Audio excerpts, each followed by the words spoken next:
ಕೋಲಾರ ಲೋಕಸಭಾ ಕ್ಷೇತ್ರದ ಕಾಂಗ್ರೆಸ್ ಅಭ್ಯರ್ಥಿ ಕೆ.ವಿ. ಗೌತಮ್ ಪರವಾಗಿ ದಿನಾಂಕ 15ರಂದು ಸೋಮವಾರ ಶಿಡ್ಲಘಟ್ಟ ಕ್ಷೇತ್ರದಲ್ಲಿ ಚಿಲಕನೇರ್ಪು ಹೋಬಳಿಯಿಂದ ಪ್ರಚಾರಕ್ಕೆ ಚಾಲನೆ ನೀಡಲಿದ್ದಾರೆ ಮತ್ತು ರಾಷ್ಟ್ರೀಯ ನಾಯಕ ರಾಹುಲ್ ಗಾಂಧಿ ಮಾಲೂರಿಗೆ ಆಗಮಿಸುತ್ತಿರುವ ಹಿನ್ನೆಲೆ ಹಾಗೂ ಶಿಡ್ಲಘಟ್ಟ ಕ್ಷೇತ್ರಕ್ಕೆ ರಾಜ್ಯದ ಮುಖ್ಯಮಂತ್ರಿ ಮತ್ತು ಉಪಮುಖ್ಯಮಂತ್ರಿ ಆಗಮಿಸುತ್ತಿದ್ದು 1 ಲಕ್ಷಕ್ಕೂ ಅಧಿಕ ಕಾರ್ಯಕರ್ತರುಗಳು ಸೇರುವುದರ ಮೂಲಕ ಕಾರ್ಯಕ್ರಮ ಯಶಸ್ವಿಗೊಳಿಸಿ ರಾಜ್ಯ ನಾಯಕರು ಬರುವ ದಿನಾಂಕವನ್ನು ಹತ್ತಿರದಲ್ಲೇ ತಿಳಿಸುತ್ತೇವೆ ಎಂದು ಕಾಂಗ್ರೆಸ್ ಮುಖಂಡ ರಾಜೀವ್ ಗೌಡರು ತಿಳಿಸಿದರು. ಕಾರ್ಯಕ್ರಮದಲ್ಲಿ ಬ್ಲಾಕ್ ಕಾಂಗ್ರೆಸ್ ಅಧ್ಯಕ್ಷರು, ಚಿಲಕನೇರ್ಪು ಬ್ಲಾಕ್ ಕಾಂಗ್ರೆಸ್ ಅಧ್ಯಕ್ಷರು, ಹಿರಿಯ ಮುಖಂಡರು, ನೂರಾರು ಕಾರ್ಯಕರ್ತರುಗಳು ಹಾಜರಿದ್ದರು. ಮುಂದಿನ ಪ್ರಧಾನಿಗಳು ಅಂತ ನಾವು ಹೇಳಿರ್ತೀವಿ, ನಮ್ಮ ರಾಹುಲ್ ಗಾಂಧೀಜಿ ಅವರು ಇವಾಗ ಮಾಲೂರು ಬರ್ತಿದ್ದಾರೆ ಅಂದ್ರೆ ನಮಗೊಂದು ಕೇಳಿದ್ರು ಕೋಲಾರ ಲೋಕಸಭಾ ಕ್ಷೇತ್ರಕ್ಕೆ ಎಲ್ಲಿಗೆ ಬರಬೇಕು ಅಂತಂದ್ರೆ ನಾವು ಅಲ್ಲಿ ಬರಕ್ಕೆ ಸಿದ್ಧ ಇದ್ದೀವಿ ಅಂತ ಅಲ್ಲಿರುವಂತ ಎಲ್ಲ ನಮ್ಮ ಇನ್ಚಾರ್ಜ್ ವೈದ್ಯ ಸುರೇಶ್ ಅವರು ಮತ್ತೆ ಸುಧಾಕರ್ ಅವರೆಲ್ಲ ತೀರ್ಮಾನ ಮಾಡಿ ಇಲ್ಲಿ ಮಾಲೂರಿಗೆ ಕೊಡಿ ಅಂತ ಕೇಳ್ತಾ ಇದ್ದಾರೆ. ಮಾಲೂರಿಗೆ ಕೊಡೋಣ ಅಂತ ತೀರ್ಮಾನ ಮಾಡಿದ್ದಾರೆ. ಹಂಗಾಗಿ ನಾವೆಲ್ಲರೂ ಕೂಡ 17ನೇ ತಾರೀಕು ರಾಹುಲ್ ಗಾಂಧೀಜಿ ಅವರು ಬರ್ತಾ ಇದ್ದಾರೆ.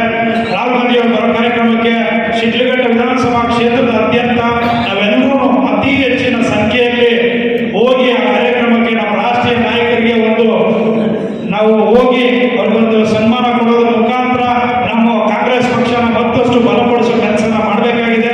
ಖಂಡಿತ ಎಲ್ಲ ಪ್ರತಿಯೊಂದು ಹಳ್ಳಿಗಳಿಂದ ತಾವೆಲ್ಲರೂ ಬರಬೇಕಾಗಿದೆ. ಆ ಬರೋದಕ್ಕೆ ಬಸ್ಸುಗಳು ವ್ಯವಸ್ಥೆಗಳು ಅದೆಲ್ಲ ಪಾರ್ಟಿಯಿಂದಲೇ ವ್ಯವಸ್ಥೆ ಮಾಡ್ತಾ ಇದ್ದಾರೆ.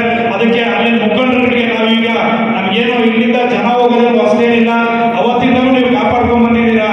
ಮೇಕೆದಾಟು ಇಂದ ಹಿಡಿದು ಮೇಕೆದಾಟುಗೆ 10,000 ಜನ ಹೋಗಿದ್ರು ಇಲ್ಲಿಂದ. ಆ ಟೈಮಲ್ಲಿ ಇರುವಂತ ಎಲ್ಲ ನಮ್ಮ ಮುಖಂಡರುಗಳು ಸಹಕಾರ ಕೊಟ್ಟಿದ್ದೀರಿ. ಭಾರತ್ ಜೋಡೋದಕ್ಕೆ ಅದನ್ನು ಭಾಗಿಯಾಗೋಣ, ಅಲ್ಲೂ ಭಾಗಿಯಾಗಿ ಬಂದು ಅದಾದ ನಂತರ 20ನೇ ತಾರೀಕು CM ಪ್ರೋಗ್ರಾಮ್ ಅಂತ ಇತ್ತು. 20 ಆಗ್ಬೋದು ಅಥವಾ 22ಕ್ಕೆ ಆಗ್ಬೋದು. ಅದನ್ನೆಲ್ಲರಿಗೂ ಫೋನ್ಗಳು ಮಾಡಿ ತಿಳಿಸ್ತೀವಿ. ಮತ್ತೆ ಎಲ್ಲ ಗ್ರೂಪ್ಗಳಲ್ಲಿ ಹಾಕ್ಸ್ತೀನಿ, ಹೇಳ್ತೀನಿ, ನಾನೇ ಫೋನ್ಗಳು ಮಾಡಿ ಕೂಡ ಹೇಳ್ತೀನಿ. ಆ ವಿಚಾರಕ್ಕೆ CM ಕಾರ್ಯಕ್ರಮ, DCM ಕಾರ್ಯಕ್ರಮ ಇದ್ದಾಗ ಮಾತ್ರ ನಾವು ಇಲ್ಲಿ ನಮ್ಮ ಶಕ್ತಿ, ಶಿಡ್ಲಘಟ್ಟ ವಿಧಾನಸಭಾ ಕ್ಷೇತ್ರದ ಶಕ್ತಿ, ಕಾಂಗ್ರೆಸ್ನ ಶಕ್ತಿ, ಇಲ್ಲಿರುವಂತ ನಮ್ಮ ಎಲ್ಲ ಮುಖಂಡರುಗಳು, ಪದಾಧಿಕಾರಿಗಳ ಶಕ್ತಿ ಅವತ್ತು CM DCM ಬಂದಾಗ ನಾವೆಲ್ಲರೂ ಕೂಡ ಕಾಂಗ್ರೆಸ್ ಪಕ್ಷ ಎಷ್ಟು ಭದ್ರವಾಗಿದೆ ಅನ್ನೋದನ್ನ ತೋರಿಸುವಂತ ಕೆಲಸ ಮಾಡಬೇಕಾಗಿದೆ. ಅದಕ್ಕೆ ಒಂದು ಕಡಿಮೆ ಅಂದ್ರೂ ನಾವೊಂದು 20,000 ಜನಕ್ಕೂ ಹೆಚ್ಚಿನ ಜನ ಇಲ್ಲಿ ಸೇರ್ಬೇಕಾಗಿದೆ. ಅದಕ್ಕೆ ಬರೋದಕ್ಕೆ ಹೋಗೋದಕ್ಕೆ ಎಲ್ಲ ವೆಹಿಕಲ್ ವ್ಯವಸ್ಥೆ ಮತ್ತೊಂದು ಅದೆಲ್ಲರದ ವ್ಯವಸ್ಥೆಗಳು ಕೂಡ ಖಂಡಿತ ಮಾಡಿಕೊಡುವಂತ ಕೆಲಸ ನಾನು ಮಾಡ್ತೀನಿ. ನಿಮ್ಗಳಿಗೆ ತಿಳಿಸ್ತೀನಿ. ವಿಶೇಷವಾಗಿ ನಮ್ಮ 45,000 ಇದ್ದೀವಿ. ಈ ಒಂದು ಕಾರ್ಯಕ್ರಮ ಅಂತಂದಾಗ ಏನಾಗುತ್ತೆ ಅಂದ್ರೆ ಜನ ಈಚೆನೇ ಬರ್ತಾ ಇಲ್ಲ, ಇಲ್ಲದ ಏನೋ ಪ್ರಾಬ್ಲಮ್ ಅಂತ ಇವತ್ತಿಗೂ ಗೊತ್ತಾಗ್ತಾ ಇಲ್ಲ. ಅದಕ್ಕೆ ಇನ್ನ ತೊಂದರೆಗಳು ಪ್ರಾಬ್ಲಮ್ ಆಗೋಗಬಾರದು.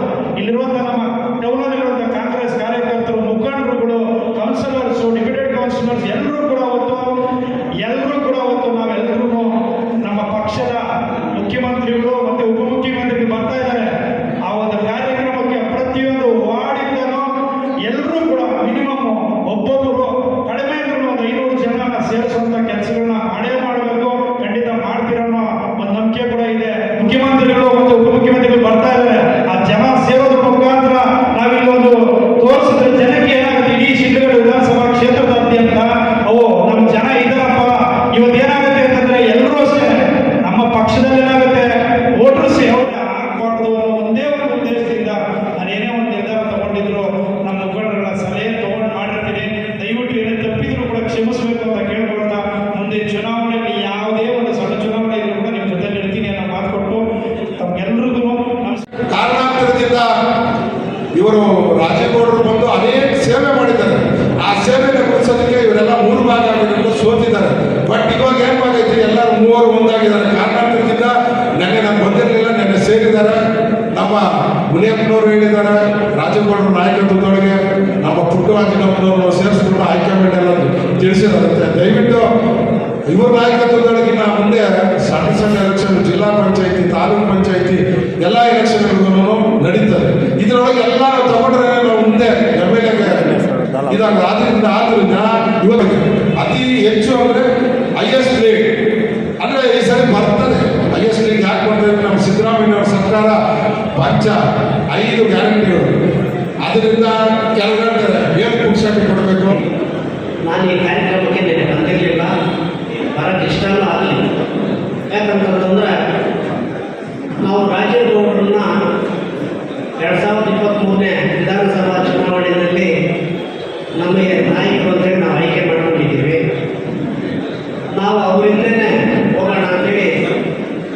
ನನ್ನ ಪಂಚಾಯತಿ ವ್ಯಾಪ್ತಿ ಎಲ್ಲ ಮುಖಂಡರುಗಳು ಮೆಸೇಜ್ ಮಾಡಿ ಇವತ್ತು ಈ ಬೆಳವಣಿಗೆಗಳು ನೋಡ್ತಾ ಇದ್ದರೆ ಹೇಸಿಗೆ ಬರ್ತದೆ. ಕೆಲವು ಹೆಸರು ನಾನು ಹೇಳೋಕ್ಕೆ ಇಷ್ಟಪಡೋದಿಲ್ಲ. 2023 ಚುನಾವಣೆಯಲ್ಲಿ ಬಂದರು, ನಾನು ಇರ್ತೀನಿ, ನಾನು ಹೋಗ್ತೀನಿ, ನಾನು ಮಾಡ್ತೀನಿ ಅಂತ ಈ ಕ್ಷೇತ್ರದಲ್ಲೇ ಕಾಲ